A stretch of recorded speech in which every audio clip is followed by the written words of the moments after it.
Simple மெத்தடில் ஒரு வேர்க்கடலை சட்னி பார்க்கலாம் வாங்க.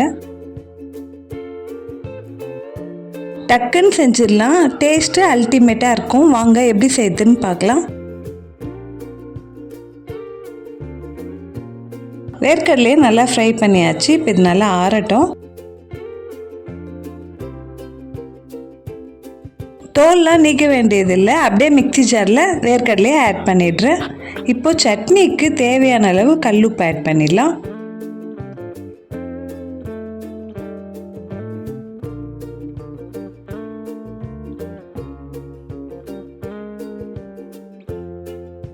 கொஞ்சமாக புளி ஆட் பண்ணிடுறேன்.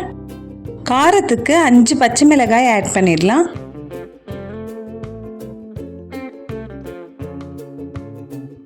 இப்போ இது எல்லாமே எந்தளவு அரையுதோ அந்தளவு அரைச்சி எடுத்துடலாம்.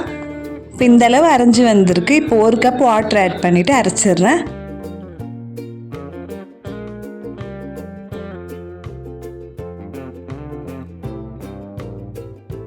டக்குன்னு சட்னி ரெடி ஆயிடுச்சு. வாங்க இப்போ நம்ம தாளிப்பு ரெடி பண்ணிடலாம். ஆயில் ஆட் பண்ணிவிட்டு சீரகம் 1/4 ஸ்பூன் சேர்த்துக்கிறேன்.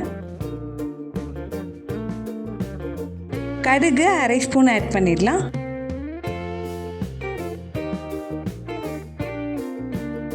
இப்போ இது நல்லா ஃப்ரை ஆகிடுச்சு. நெக்ஸ்ட்டு கறிவேப்பிலையை ஆட் பண்ணிடுறேன். நம்ம தாளிப்பு ரெடி ஆகிடுச்சு. சட்னியில் தாளிப்பு ஆட் பண்ணிடலாம். சுவையான வேர்க்கடலை சட்னி ரெடி ஆகிடுச்சு. கண்டிப்பாக வீட்டில் ட்ரை பண்ணிட்டு எப்படி இருக்குன்னு மறக்காமல் கமெண்ட்டில் சொல்லுங்கள்.